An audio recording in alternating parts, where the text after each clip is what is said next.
Sensational for Cincinnati. Mitch Hildebrand, the hero, and the underdogs have prevailed once again. I would like to present the USL regular season championship to FC Cincinnati. Congratulations to the players, the staff, and most importantly the fans on a record-breaking season. Congratulations. Ladies and gentlemen, give it up for your regular season champions, FC Cincinnati. In a foot race, Cincinnati plays this across. Vasquez with the finish. Brandon Vasquez gives Cincinnati the 2-1 lead.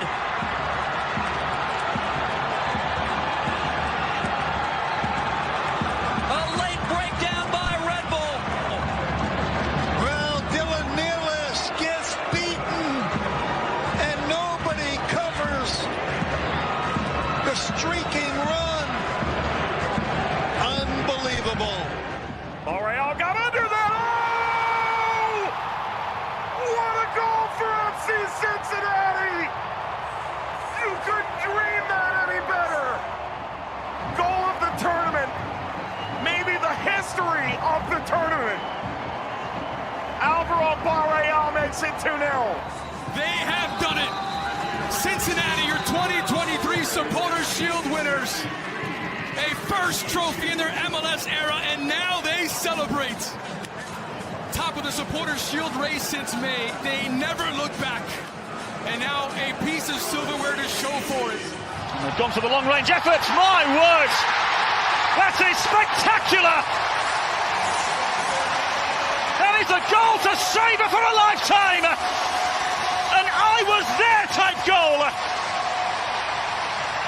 Luca Orellano with an iconic strike at TQL Stadium.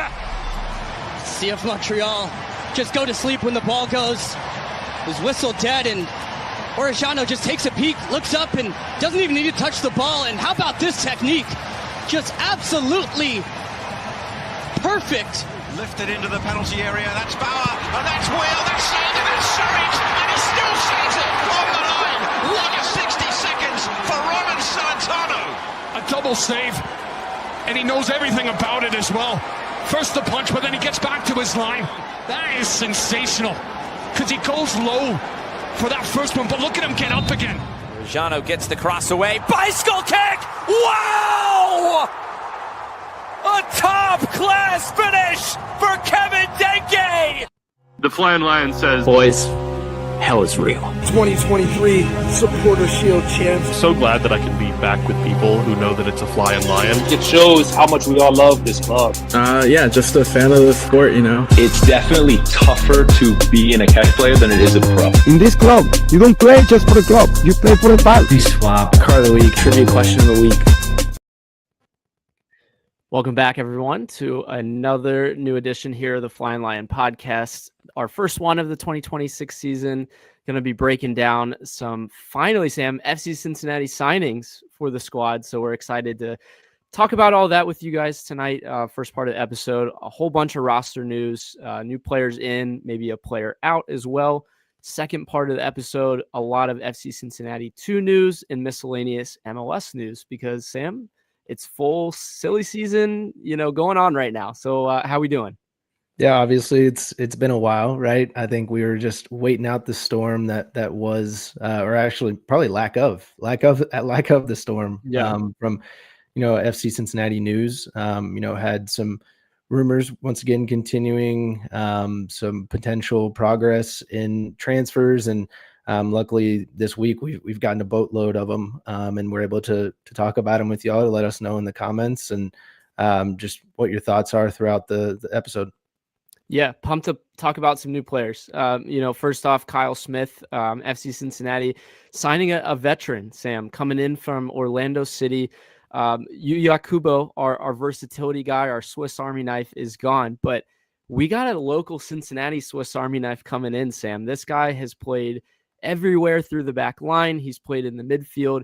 He's going to bring a lot of versatility to this team.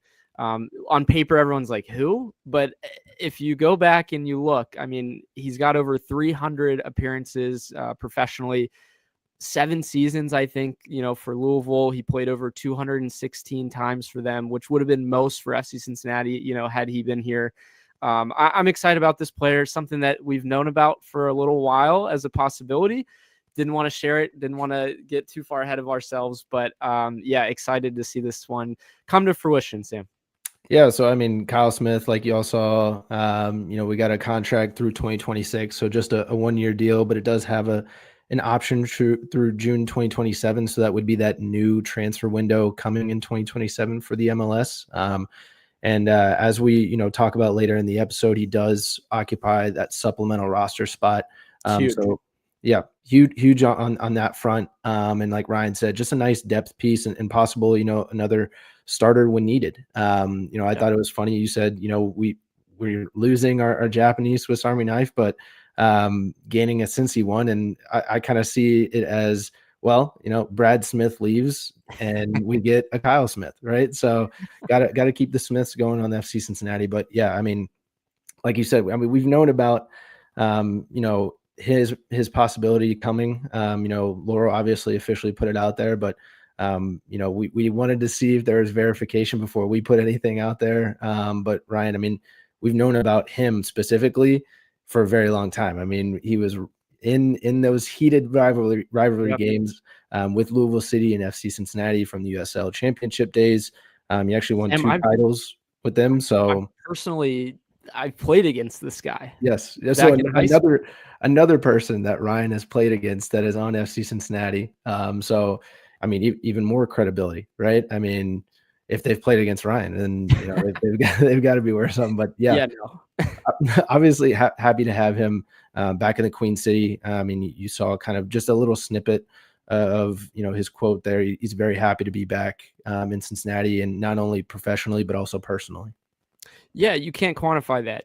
Coming back and playing for your hometown squad, like you're gonna put it in. You're gonna put that shift in every single time. You see it with Nick Hagglund. Like this is gonna be just the same. He might not be on paper flashy, the best FOT mob score, this or that, but he's going to put in a shift and he's going to rep the orange and blue. And I think that's the best part of it, because in 2016, he tried out for the team. He didn't quite get there. Louisville had a better offer. He went and killed it with them. He killed it in Orlando, and he comes back home. So I love to see it. Excited for what he can do. Again, for a supplemental roster spot, like we're really excited to see, what he can bring in depth. Like we had mentioned, a supplemental roster spot. He doesn't take up that much from our roster as well, but can offer, a ton in terms of versatility. So that's awesome. Some fun facts about Kyle. So his nickname is the tax man or the accountant, because he actually does have his accounting degree. His mom made him, pursue that because she wasn't sure, if the MLS didn't pan out, what kind of career he would have. So I think we'll have to ask Kyle if we ever get to ask him, but pursue his degree or, go into accounting afterwards. So yeah, the MLS just did like who has the best nicknames in the MLS. And I mean, come on. I mean, Taxman, right? I mean, that's not bad.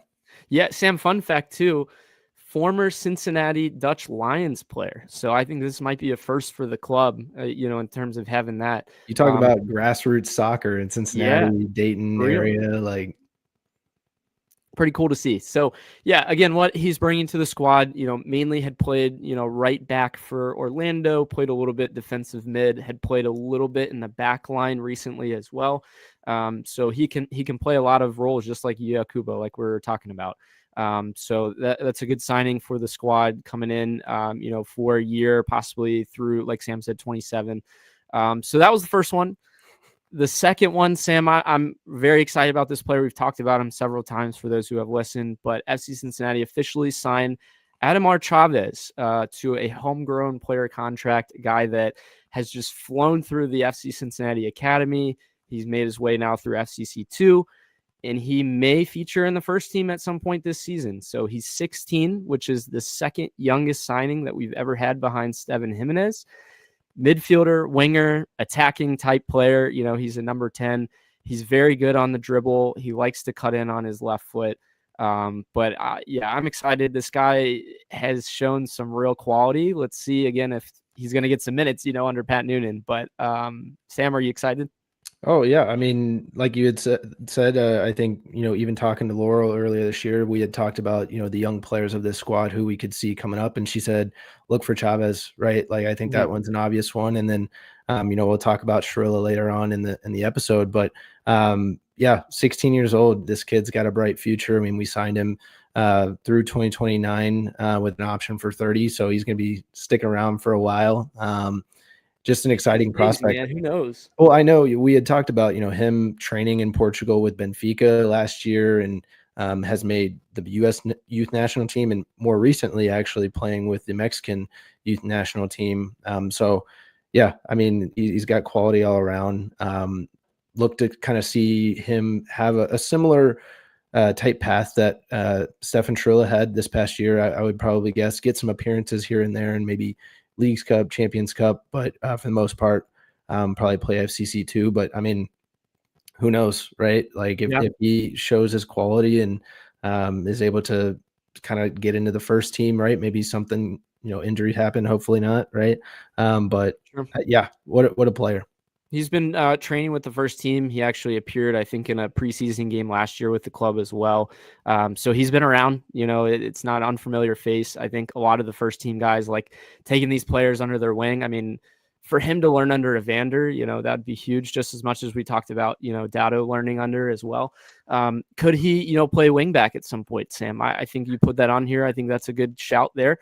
He's got to learn how to play some defense as well if he wants to get minutes. But that's a good shout there too. So we'll see. But I think everyone's waiting for this next one, Sam. We'll kind of move along to this. The latest news on Bryan Ramírez. We talked about it on the last episode. Sam had, I think been the first one to kind of put it out there in the FCC circles about interest, coming down from Ecuador. But it sounds like by all means, this is going to happen. We're again, very excited. Third player in a row we're really excited about, but really, I think we should be most excited about him, Sam, if it really came down to it. Yeah, just to recap for people who may not have, listened to that episode, Bryan Ramírez, 25-year-old winger. He's played on the left, more left back before, as of recent, which is nice. Plays, coming down from Ecuador. And, it was reported that Laurel had said a $3 million, I think, transfer fee was possibly, going to be what we get for him. And so I think what we get him for. Yeah, what we get him for. And so, the deal seems to be practically closed. Eduardo Alvarez actually confirmed on FB radio down there in Ecuador that, documents have been signed and, we're kind of just wait for him to get sent up here and get ready for, training here, I guess, next week. Yeah, he had some nice things to say too about FC Cincinnati. Yeah, before I mention that, the president of the team he's coming from, Liga de Quito, down in Ecuador, actually came out yesterday and said, we couldn't retain this player. He's going to, grow his career in Cincinnati. It's by all means pretty much closed. I think he's just got to come in and do his medical now before we can really get things going. And I think, honestly, we're waiting for the Lucas situation, to be completed as well. But he's going to be kind of that slot in person, if we do roll out wingback, Sam. I think on the left, you could put him on the right. He's comfortable, cutting in as well. But yeah, he sat down in this interview and the lady, I think it was Johanna was her first name. I can't remember her last name. But she was the one that originally had kind of put out the info about him being interested in the MLS. But he sits down with her and basically says, Cincinnati showed me their project from day one and was basically the first one to make a point of contact in me. But there were some other big teams, a team down in Argentina, Flamengo, in Brazil, massive club, was interested in him as well. But he's going to have more solidified minutes here. It's going to bring a little bit more stability probably to him and to grow his career. The biggest thing that I think, and he put this in his interview as well, Sam, he wants a chance to play in the World Cup. Ecuador is, there, and he's on the fringe. I mean, look at Ender Echenique coming to FC Cincinnati, finding his footing, within his national team. So can Bryan, let's say this officially goes through, stamp himself as a, solid player for us and then vault himself, to make that World Cup roster? That would be huge for him. I mean, we've seen that from players that come to FC Cincinnati, right? Like Miles Robinson, he gets back into the national team. You talk about Ender Echenike. I mean, Dotto has gotten looks from the U.S. Youth National Team. Like the list goes on. Roman, like list goes on, right? I mean, it's the pedigree that we hold of like, hey, we'll get you to wherever you want to go. Just scratch our back, we'll scratch yours type mentality. Help us win trophies, and we'll all be friends here. So yeah, obviously he adds a lot to the squad here. Ryan, you want to kind of break down exactly what he's bringing compared to who we're about to talk about next in Luca Orellano? Yeah, I'm excited. By all means, I love Luca. Like, he's a great dribbler. He's very good on the ball. He's got a great shot too. Brian's not quite that, like shooting wise, but his passing's a lot better. His numbers, his metrics, they all kind of check out. I'll kind of go through those here in a second. He's a better crosser. He's better at defending compared to his peers as well. So compared to other, wingers here, this was from FB Ref. If you guys want to go check it out, he's in the 99th percentile for assists, and I believe the 81st percentile for shot creating actions. But then this is where it gets really good here. Pass completion, 95th percentile. Successful take-ons, 99th percentile. But then here's what separates him from Luca, Sam. His tackles, 99th percentile for that. Interceptions and blocks, he's 97th percentile. So again, players in his same position. This is as a winger, but he still has these metrics, in defense. I think he can bring, a ton to this team. And kind of what honestly we've been missing, because for a while there, it just seems so stagnant, in the back line. And unfortunately, Engel and Hidebe, they couldn't really advance the ball. It seems like Brian's going to be able to connect through the midfield, maybe through Evander and Denke, and really be able to give us a good product in the box. I think that's the biggest thing, is find Denke in the box, let Jabari, do his thing as well in the air. But I think, I was looking, Sam, sorry to go on a rant here. The Copa Libertadores, I believe, the the championship, down in South America, it's basically like their Champions League. He led that competition in assists. So we're going to get, some good service from him, and I'm excited about that. Yeah, I think the other part too, like you had mentioned, I mean, 99th percentile in tackles, that's 3.15 per 90 for a winger. Right. I think that's really impressive. And that shows that his ability to track back. Right. I think ever since Barreal kind of left, obviously, he was hit or miss sometimes on whether or not he could track back. And the past couple of seasons, we've been vulnerable down that wing. I mean, you saw what Columbus did to us, what Inter Miami did to us in the playoffs. And a lot of those were right down the wing, and we couldn't really do anything about it. So hopefully, Brian's able to lock that down, and as well as create chances, like you said, on the offensive side. Yeah, I think, we should be excited about it. Now, how does this translate? This is all against, obviously people in Ecuador, but you've seen him play against the best teams in Argentina, the best teams in Brazil. He's got the quality. I think he could do it. It's now just, can he gel with this team and make it work? And looking at some of the comments from the people down in Ecuador, like, I think they're a little bit salty that he didn't go to, overseas a little bit more to like Europe. But again, for him and his career and stability wise and making the national team, like, this makes the most sense. He's going to be able to play from day one if he comes in and owns that position. And I think, again, he's got the talent to do so. Let's see if he can do it, but I'm excited about it because he's replacing a guy that had a ton of talent, Sam. The latest on Luca Orellano, what do you have? At least, we haven't gotten the FC Cincinnati confirmation, but the dude's in Monterrey. He's done his goal. It's done, dude. It's completely sealed. Once again, it's a lot of news from Mexico, right? And once again, this is a deal. I think every time that we do a deal with a Mexican team, like kind of what we saw with Brandon Vasquez, how much more reporting there is on the teams than there is in the United States. I mean, we have Laurel Failer and we have Tom Bogert, right?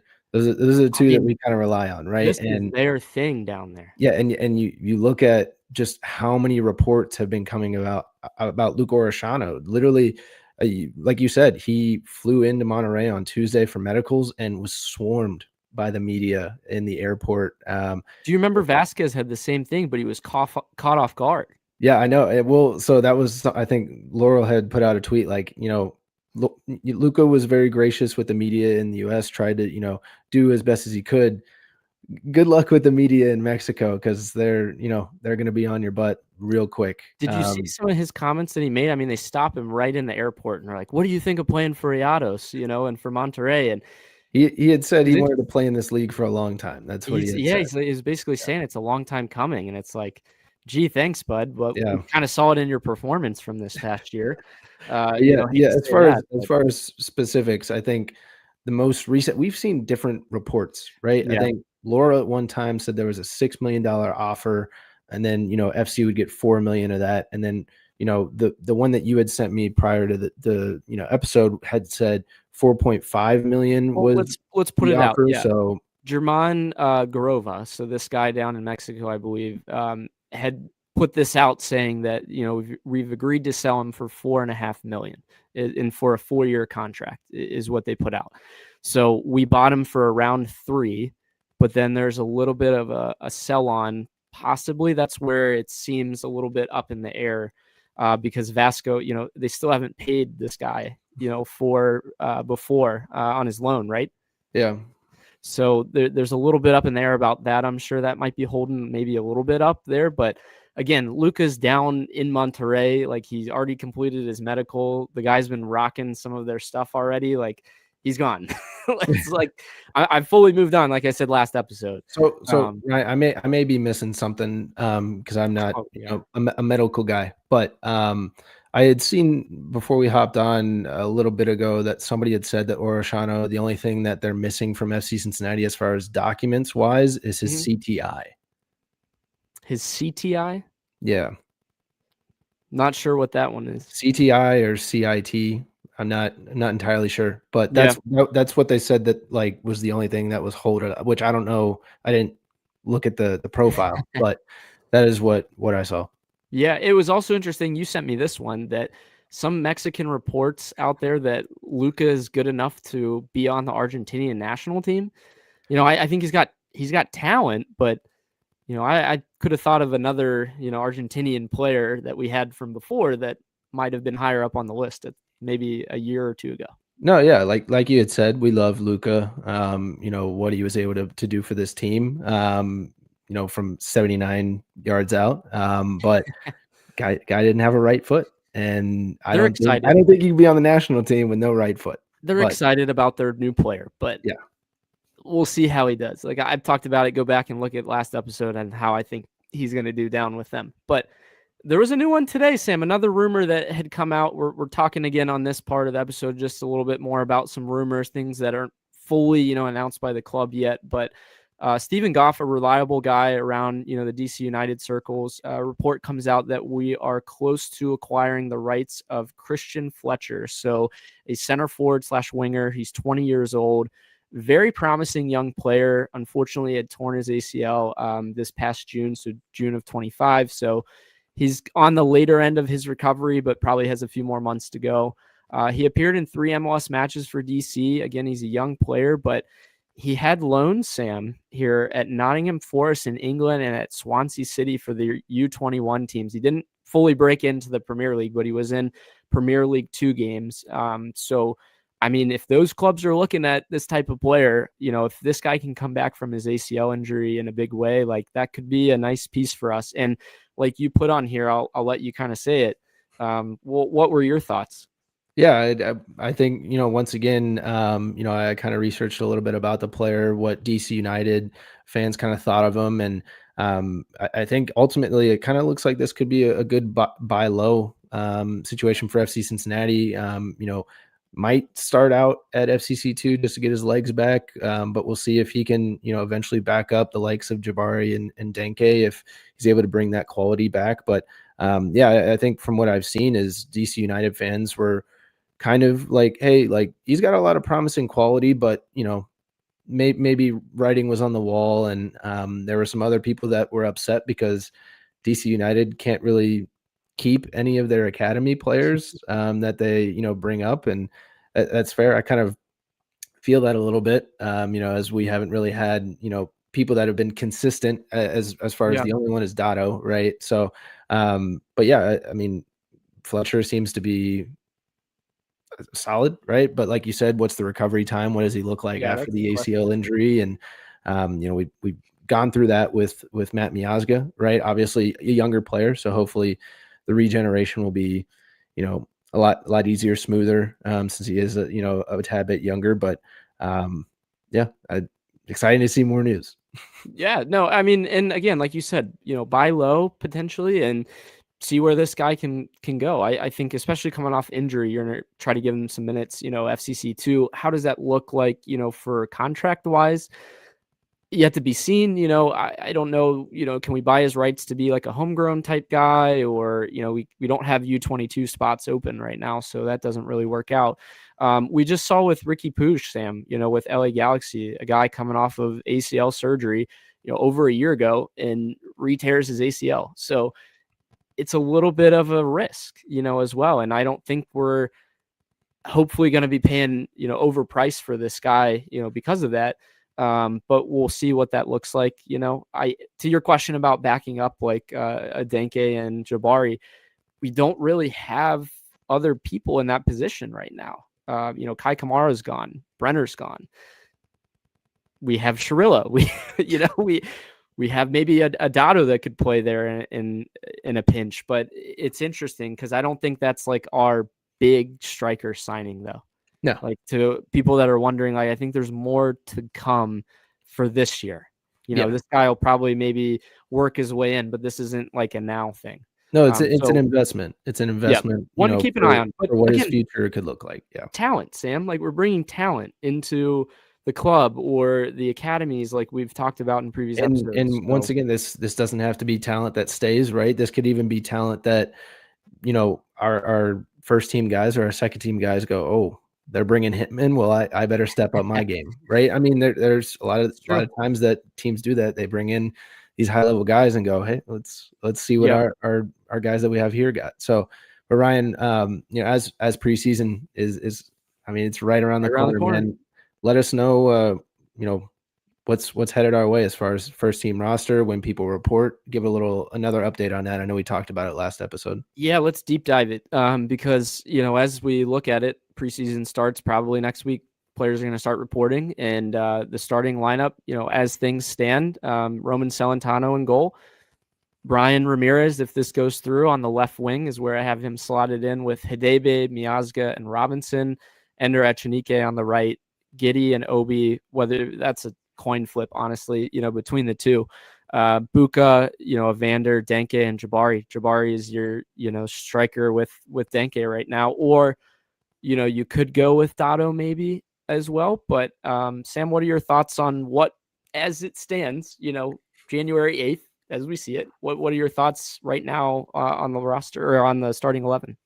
Yeah, I think, not a lot of in-house roster flux, which is good. Not a lot of drama. I think obviously the Luca Orellano situation has dragged on for a while, but it's not, I think both parties are kind of like, yeah, like go ahead. It's not, oh, is he staying? Is he going? Which we had with that would have been bad for the club. Yeah. Yeah, exactly. So there's not a lot of that. A lot of in-house. It seems like what I've seen as far as video wise, everybody's training. Which is nice to see. You're looking at the Instagram stories, everybody's kind of doing their own thing, which is really nice to kind of see getting fit, right? Getting fit for the start of the year. And we should be more ready at the beginning of the season than in years past, which is nice. I know we talked about last season, like, hey, what are the aspirations, right? Which, we'll do previews when we have a full squad. But obviously right now, I think we put out, striker, center back, right? Those are the two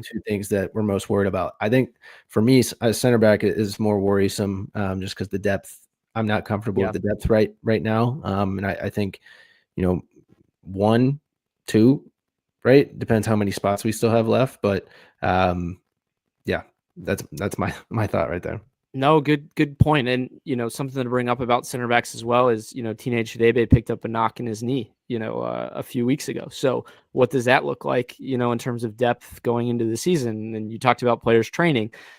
hopefully guys coming in healthy and staying fit and ready to go and not holding out, like we joked about last time. But last year, there was a lot of unknowns. We had, 5 different players that had come in and filled starting roles. But if you go and look at it right now, Sam, one player, that we can kind of pen in and say is potentially new to the starting 11, continuity could be huge, for this club.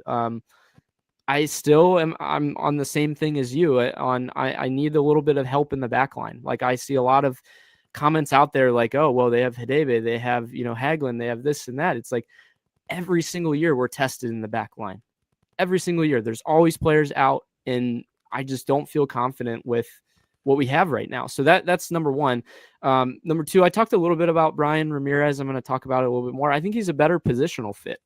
We talk about the back line not really changing, but where we got exposed the most was on the width. You give Ender Echenike a little bit more time to learn the system, he's going to do better. You're going to have a little bit of acquaintance or time to kind of have Ramírez get used to the team. But once he sets in, I think that could be big for the defensive side as well. But we're banking on new attacking ideas. I can't stress that enough, that like last year, we just were not creative enough. And we have to be able to hold the ball better, keep possession, and find ways to attack, because it was boring. So if we're going to run it back, like, just don't be boring. No, I completely agree. And as far as roster spots, if we want to get into the nitty gritty of it, senior roster spots, we've got, 15 out of 20, I think you have here, with some question marks next to Anunga Ramírez as far as, where specifically they're going to occupy. And then, well, Ramírez for sure would. It's just a question of him getting announced. Yes, exactly. Yeah. And then the supplemental spots, we got 9 out of 10 available spots. Ryan, talk to me about the Hags question mark. Yeah, that's the thing. So when Nick signed last year, it was like the understanding that he'd probably occupy a supplemental spot starting this year. We haven't gotten any official thing about that. Is Leroux the same way as well? That's kind of how he was before. But, Dotto, obviously, Jimenez, Walters, Mamadem, Sharilla, Chavez, now, all supplemental roster spots. Kyle Smith, being on the upper end of veterans minimum that we have to pay him. But yeah, I mean, there's not a lot of flexibility. That's the bottom line. For everyone that's listening, we want to talk about, obviously, who we can bring in, what options do we have. Realistically, there's only a few spots left, Sam. If we get down to the numbers of it too, if Ramírez goes for $3 million and we have to buy him down with some, GAM or TAM, depending on what we, are paying him, where else do we spend the money? To your point, maybe it is, center back. I think a striker loan in is still on the table. I fully expect us to kind of look at that and to go after that. But is there a cash for in the works, Sam? We saw it last year with Lucho. We've seen it around the league now. I think Miami had recently done one too. So is there a center back that's going to be on the move out to open up some space? That's kind of the question as well. But to kind of update again, everyone, we're a little bit tight on what we can do and what we can bring in. I'm sure Chris Albright's going to get creative. He always does. So give us a month and I'm sure we'll have a better sense of things. But I just wanted to update now that we've had a couple of these rumors and some exits, I guess, too. But we're going to go to a break, and then second half of the episode, we'll roll into some more news for you guys. Hey, everyone. The Flying Lion podcast is your home for FC Cincinnati coverage as a part of the Chatterbox Sports family. We're proud to be a part of a growing network of creators who are building real connections with fans across the region as the game continues to grow and in preparation for the 2026 FIFA World Cup hosted in America. Yeah, and if you're a local business or a brand looking to reach an audience that's passionate, loyal, and plugged into the city's sports scene, this is the place. Partnering with us is not just supporting a podcast. You're joining a community that celebrates FC Cincinnati and various other Cincinnati sports teams as well. So reach out through our email, which is Flying Lion Pod, FLYIN Lion Pod @gmail.com, or direct message us on social media to learn more about sponsorship and partnering options. Thanks again. It's a new season, Sam. It's a new year. There's new hope in the air, both for the first team and for the second team. Sam, walk us through. We had some news today. Yeah, a lot of FCC 2 news. This past week, FC Cincinnati 2 has officially appointed Sammy Castellanos as the club's head coach. He's now the second head coach in FCC 2 history since the 2022 launch, and he's got some pretty good experience. As of recent, he was the U18 head coach for Chicago Fire Academy.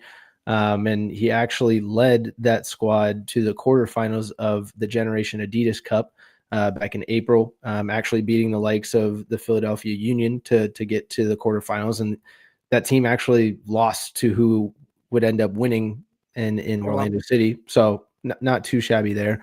And then he also has been in the New York Red Bulls system for a while in the past. And he was actually on the same New York Red Bull 2 team as an assistant coach the same time that Evan Loro was on that second team. So they've had some crossover. But another cool thing is he actually, in his professional playing career, played down in Honduras.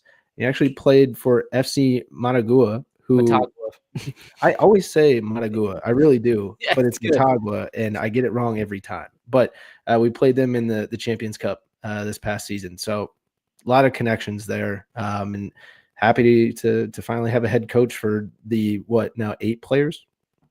Yeah, there's a couple more now. We're going to talk about one in a minute, but for those who are kind of keeping tabs, Sam and I did not guess the right people for the head coaching job. Not at all. Not at all. Put our wildest shot out there. Alec Khan maybe still needs his coaching license. Apparently, maybe he still needs that.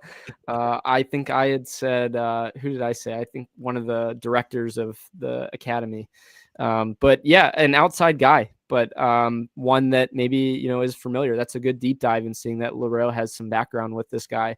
But yeah, excited to welcome him. Obviously, being through New York, they have a pretty solid, academy, Orlando as well.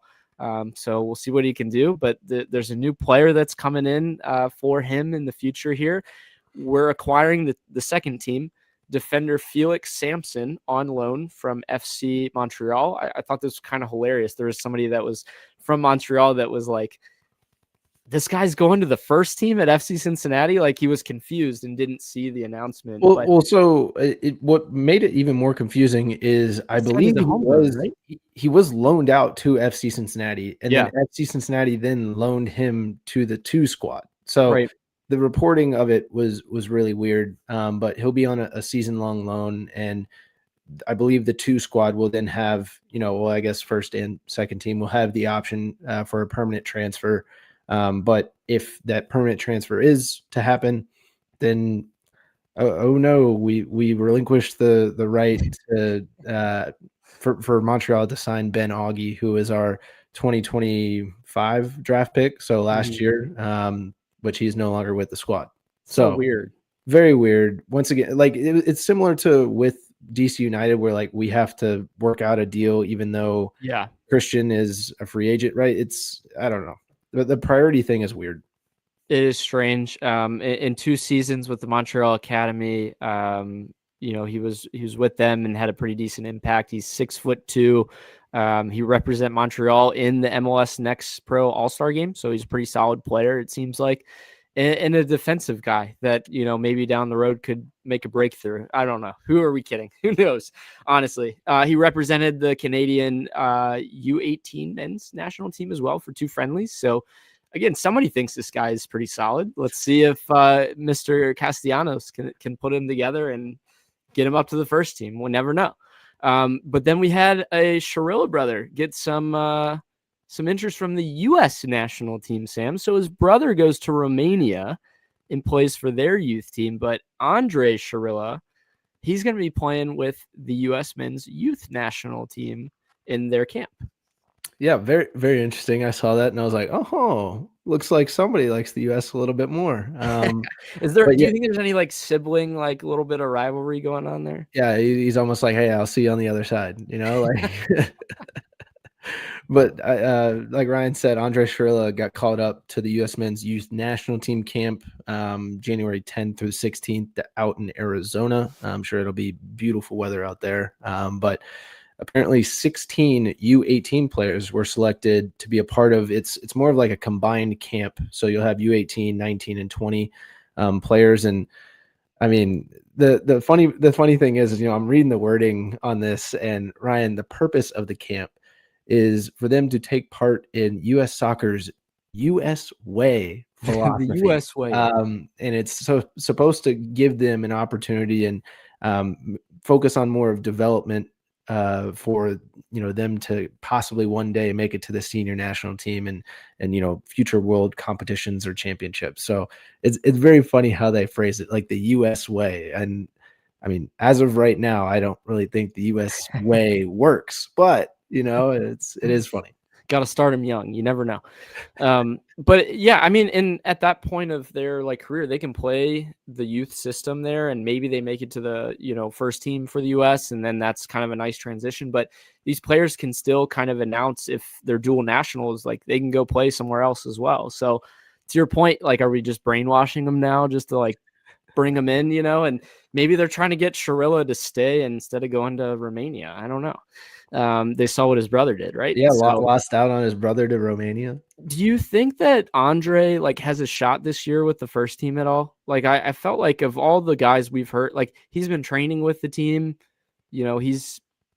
I would imagine has a good relationship with the coaching staff. I think you could see a similar situation to what we saw with Noah Adnan last year. In that, Shrilla gets kind of that two-way player contract where he'll, I think, what is it, 3 or 4 games that you're allowed to have him on the first team roster. I think you could possibly see something similar with that, especially right now, the center back depth is kind of thin. So he could be used sooner rather than later. That's kind of my thoughts too. I mean, especially if you want to look internal for center back, this is a guy you've been grooming, quote unquote, to come up and play for your first team. That'd be cool to have 2 brothers on the field at the same time. That'd be cool. Both Philly products, and Philly has that, and now we could have that. So yeah, with the Sullivan brothers, I think you're referencing. Shrilla brothers versus the Sullivan brothers. What do you say? That's marquee MLS marketing right there. We could do this for them. Former FC Cincinnati player updates. For those wondering, we talked a little bit about Brenner the last time. It's looking like he might go to Vasco da Gama down in Brazil, but who knows? This is kind of ongoing thing with them. Likely a loan. I think that's more pushed by Vasco because we already told you guys they don't have money. Because Udinese wanted about $6 million from him from reports that I've seen. So I don't know if they'd be able to even afford the guy right now. But why couldn't FC Cincinnati do a loan, Sam? It was reported that, you can buy him, but you can't loan him. But then now Udinese might consider a loan to Vasco. What? Yeah, I have no idea. It's almost like Udinese is you know what? You liked it a lot over there. Well, we're not going to send you back. Yeah, right. I think if anything, if they were going to send him back, they would have been all right, we're going to up the price, on this permanent transfer to 12 million, and you can have him back. And FC was yeah, he's probably going to want to stay after this second stint. So we'll see. I mean, I hope he plays meaningful, soccer or football. Wherever he goes. Yeah. I'd be happy just to see him do well down in Brazil, and then, maybe down the road again, come back, to the FC Cincinnati because we have that good relationship. But yeah, I don't know. It's interesting to follow that. And then the Lucas Engel situation, Sam, he's back training with Middlesbrough. He's not with the first team right now. He's kind of building up his fitness. They're just starting their second half of the season. There's a new manager there compared to when he was there before. So they kind of want to give him a shot and see, how he's developed in the past year with us to see if they want to keep him.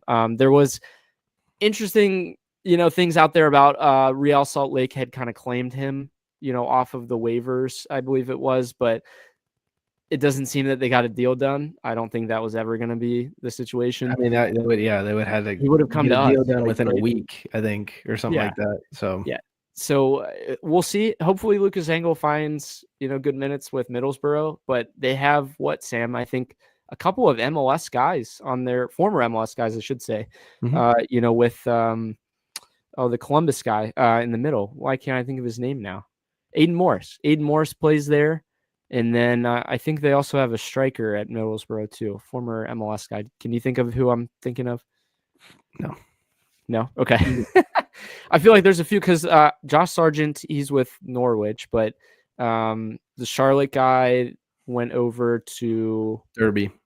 Yep. Yeah. So I can't remember who was with Middlesbrough, but regardless, we'll see what happens with that. Sam, if you want to walk us through some other FC Cincinnati headlines that we've seen, just again, silly season right now. Yeah. Just talking ball at this point. Bleacher Report football, their account, they actually put out a post this past week on, MLS dream transfers, right? I think Ryan sent this to me, and they're scrolling through. You see big names on there from, Europe that, oh, hey, how cool would this be? I think Lewandowski. Yeah, Lewandowski was on there. A couple other marquee players, and then you see Timo Werner. And I'm like, oh, okay, because he was actually possibly linked to go to, I think, New York Red Bulls at one point. Was linked to go to Inter Miami at one point, I think. But the Bleacher Report football had put that he would ideally go to FC Cincinnati, and that his evaluation is like $3.5 million, which I don't think is very accurate. I think he's probably worth a little bit more than that. And like you had told me, like whoever posts this, like doesn't know ball or doesn't know the MLS, because first of all, that we don't have a spot, for him. But I don't know necessarily if it would be a dream transfer for us. Yeah, I mean, is he that good anymore? I don't know. There's a lot of question marks. I think Red Bull was like very close to signing him. Yeah. And then there was reports from out west, I think, that, maybe one of the LA teams. But yeah, I mean, I don't know what BR football is doing, man. Like they're completely out of touch with what's going on in the MLS. The other one was like James Rodriguez. Yeah. And I think he's been linked with like every he has. player. Yeah. But I think they had the wrong team. I think they had like, well, it was Orlando and Columbus, and like all these people in Columbus were like, where's the James news? Where's the James news? Like nothing has come about, from that at all. So I have no idea what's going on with that. I just thought this article was funny. I did research here. I want to give everyone an update. The player at Middlesbrough was Malanda. He was a former Charlotte player, but he was the center back. Ryan tracked that one down for you. I had to go back and see that. It was bothering me. I want you to kind of walk me through what maybe is going on in the Cincinnati media, Sam, right now, because you brought this up. So I'm going to let you kind of put it at. Why isn't anyone taking FC Cincinnati seriously? I mean, I had just seen this. It was more of like for, recaps of 2025, right? We had seen, a couple media outlets, in the past couple of weeks, right before the new year. And specifically, Lance McAllister, I think in his 2025 tweet, had no FC Cincinnati in sight. And then, in the comments, every single Bengals, Reds, Bearcats, or Xavier posts, there are Cincinnati fans going, well, at least we have FC Cincinnati. I might start watching FC Cincinnati more so I can actually watch a team that wins. And then, some other people are going, well, it's nice to see FC Cincinnati's ownership put some money back into the team, right? As far as like taking jabs at the aforementioned teams. So why isn't FC Cincinnati getting the respect that it deserves on, even in the local stage, regardless of the national stage, right? So I just think, if you look at 2025, who continues to have the best seasons, and that would be FC Cincinnati out of all the professional teams, collegiate teams in the city, and yet no respect. If you want an ambitious club that wins the most of any MLS team, over the past 3 seasons, they fill out their stadium, they have a great atmosphere. I mean, what else would you want? I mean, I could go on and on and on, but we're not going to get the respect until, maybe the World Cup changes a lot of opinions of things, Sam. I think this summer could be a turning point for a lot of people and see kind of what this looks like on a worldwide stage. But yeah, I mean, we just got to do what we do. The team's got to keep winning. That only solidifies us and what we're about and what this club wants to be. So it'll be interesting to see what that looks like moving forward. We had some other miscellaneous news here that the FC Cincinnati PA announcer is going to be stepping away. I saw this one online that Nick Widget, who had been covering the team for 8 seasons, is going to be mutually parting ways with the club, Sam. Big news here, that we're talking about tonight. No, I've loved having, his voice at the stadium. I think it was pretty iconic. I think he covered some of the Bengals as well. So we'll see what that looks like for the in-game, experience. And then, are we going to have like a host again, like we did during the playoffs? Do you remember having that? We had somebody on the field. Yeah. The game day stuff, it'll be interesting what 2026 looks like. Ever evolving. Board polls, all of it. Yes. Yeah. We can get into the nitty gritty as we get closer. What kind of tifos are we going to see and whatnot. That's some fun stuff, though. But MLS Media Day was today, Sam, and I just did not see a ton of info. Maybe it comes out tomorrow. I know Evander had done a couple of interviews. He talked a little bit about how teams need to be ambitious, like Inter Miami. I thought that was interesting that he made that comment. And then I think Miles Robinson was there. Last year we got Kevin Danke was talking about, his new team at the time. Did you see anything, around any of the MLS circles? There was one specific guy that was just posting, I think, clips of stuff. I think you saw Campana had an interview. I think LAFC player, Seattle player. Yeah, I haven't seen a whole bunch. And it's kind of odd, isn't it? Yeah, the outlets that I've seen them from aren't U.S. outlets. I think they're more like Spanish-speaking outlets. So, like you said, maybe more will come out here in the next couple of days. That's kind of how it was. I feel like last season with Kevin Denke's interview, we didn't really see that until I think after media day. But yeah, who knows? MLS is usually slow on most of this stuff. So. What's sad, you got to build up interest, for the new year. What better way? Yeah. I mean, nobody knew media day was coming besides the teams and the players and the press. Like fans have no idea that media day is coming, right? Like, yeah, I think they need to do better with that for sure. A lot of things, yeah. When like the jerseys, we've talked about that before. We're not going to get new jerseys or new kits, until second week of maybe February, probably. Yeah, it's a mess. We've had a lot of leaked jerseys though from across the MLS and Sam. I don't know if you saw the US leaked kits for the World Cup. What are your thoughts on that? Thoughts on that? Yeah, it looked like a waving American flag. At least that was the home one. I don't mind it. I think it's kind of cool, kind of an homage to, I think the Waldo kits from 2010, I think. 14, I think maybe. 14, 2010, 14, something like that. Yeah. And then I think you saw the alternate or away kits are kind of like either a matte black or a matte dark blue, I think, with matted stars on it as well. That one didn't really excite me.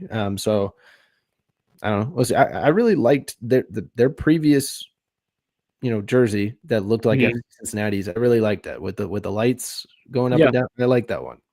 They're going with the 94 look. The last time the U.S. hosted the World Cup, in 1994, we had, again, a U.S. flag looking jersey and then one with the stars. So those are iconics, and they're trying to do like a little bit more of a modern feel of it. I think the waving flag could have big potential. I think that is going to be an iconic one you'll see, around probably the world, honestly, over the next several months.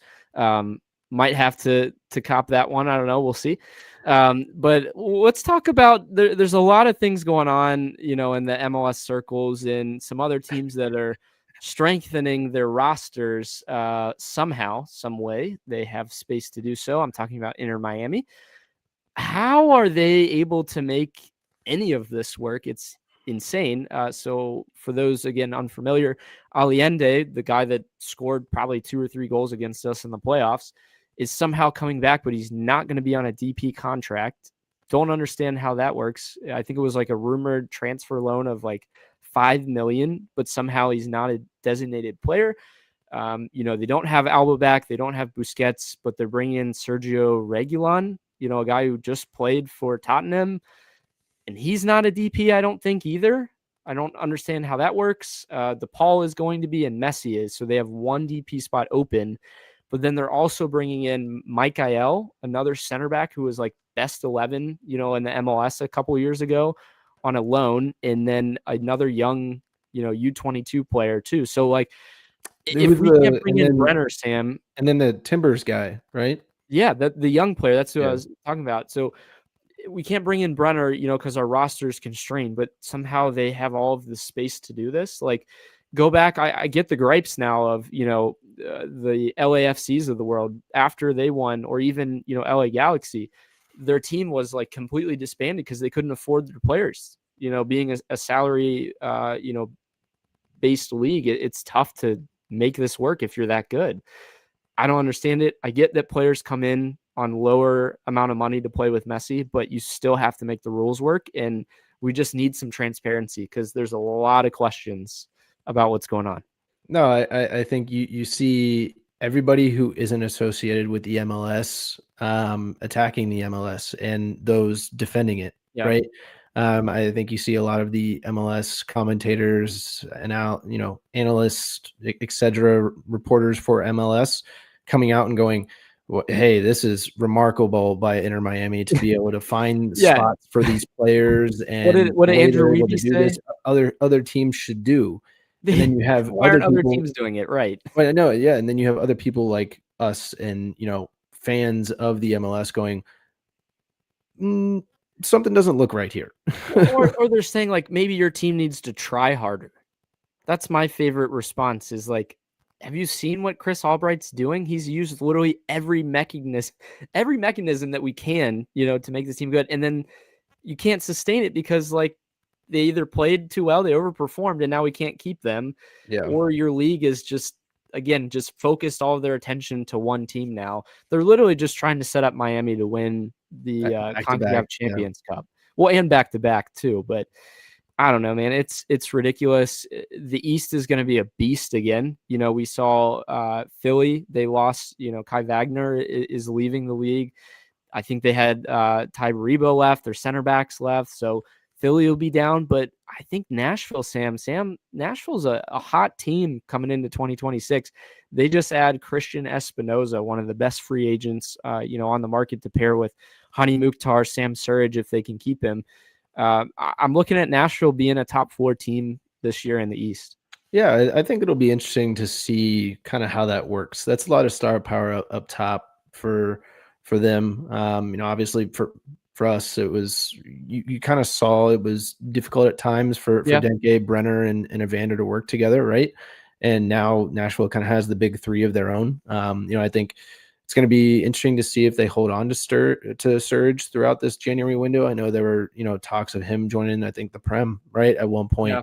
Yeah. So we'll see how that works out. But yeah, I mean, obviously good signing for them. And then Ryan, at the same point, we've got a lot of new MLS coaches around the league. We've got 8 new hires so far, and possibly more incoming as well. Now that Minnesota United, their manager left to go, I think, West Brom. Brom, yeah, no, good point. And what's interesting is like you talk about new hires, but guys that are familiar with the MLS before. We talk about down in Atlanta with Tata Martina. Tata, right? Yeah, Tata. Yeah. So he's down there, and then the guy at Kansas City, he had previously been with Chicago as well. So in the MLS, was it Chicago or it was Colorado? The KC guy was with Chicago before. Oh, Wiki, I think his name was. It was during COVID. It was a COVID year that he was there. But then Wilfred Nancy, Sam, he gets sacked by Celtic. So is he coming back to the league? Every coaching spot is filled, but how funny would it be to have him on the sideline next to Pat Noonan? Well, I think I had watched, who was it? Lana Donovan, Tim Howard, right? In their podcast, they kind of talked about the sacking and that if they were Nancy, I would sit out a year and you get to pick and choose. Obviously the MLS is going to, how many teams are going to come calling next year for him. But you get to pick and choose, right? Where do I want to go build my system? And because he wasn't able to do that at Celtic, he took over right away. And I mean, you have to you have to jump at an opportunity like that, but it just didn't. I mean, didn't work out, and that's unfortunate for him. But it's kind of funny at the same time. But yeah, I think that's interesting. But Ryan, I think we also got news today. Dom Badji gets released, or at least put on waivers by DC United. I I saw a joke that somebody had said, "Hey, you could play wingback," because I think there was like one time, he subbed in and played on the wing for us. But reunion ? Thoughts? Yeah. So I mean, Dom Dom had striker. killer years, with us. 33 years old now. I mean, if you could bring him in on a lower contract, man, I'd take a flyer. Dom was awesome. Like, when have we had that good of a backup guy that's been like productive in the past few seasons? Like, Santos had a good 2024. Yeah, like, they wasn't bad. Yeah, like him and Santos have had stints, right? Of good seasons. Don't you feel like Badji? I mean, he was a force when he came in. He was pressing. He was a big body. Yeah, I think he had a brace right at one point, or if not a hat trick. I think more of a brace. I think, but he only ended up with 5 goals with us and 47 appearances, which is a little surprising. But I feel like that all came in one season. Yeah, I felt like he had he was here 2022, 2023, but you're right. It was 2023. He had 5 goals. I don't think he had any assists, but yeah, I mean, that would be interesting.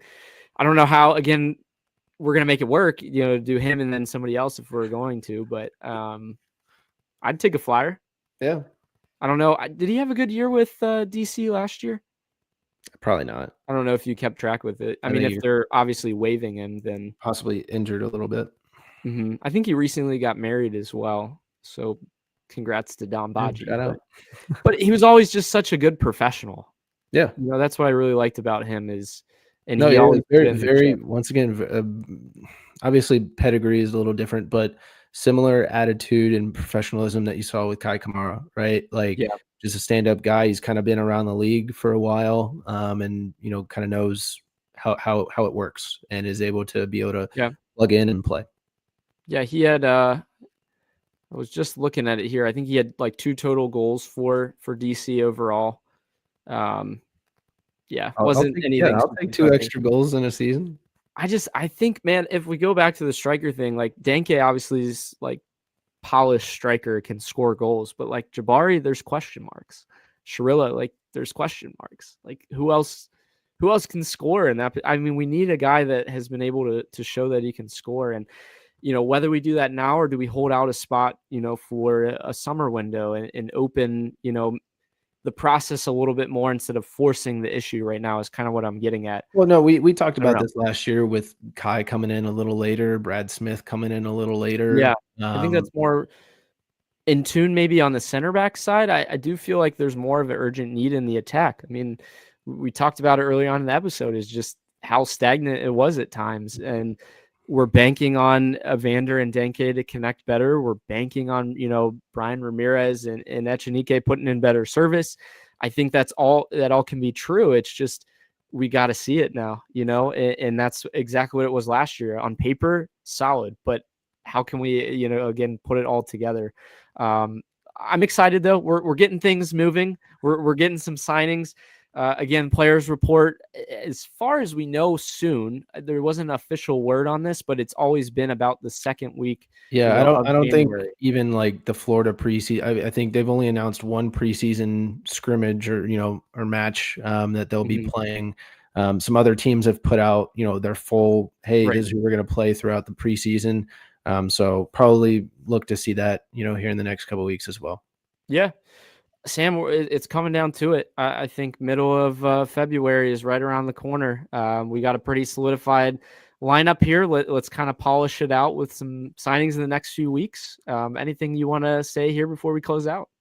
Before we close out here, kind of wanted to do a quick little shout out to the people who, once again, I think Laurel put it out. And I think it's Ben Wright for kind of a national journalist, put out the 615 soccer survey at the end of the season. And we were honored to be highlighted as a news source for FC Cincinnati news by so many people. We're going to try and continue to bring quality, some entertainment and unique content to life. And we appreciate kind of being somewhat of a trusted source. Mm-hmm. Yeah, absolutely. Like we're building this every year, and again, appreciate everyone listening tonight. And again, we're gonna have some more info coming out every single day, every week here. We'll probably bring you another episode next week. We had a little bit of a break there during the holiday, which happens. But yeah, excited for what's to come, Sam, and we'll see everyone next time.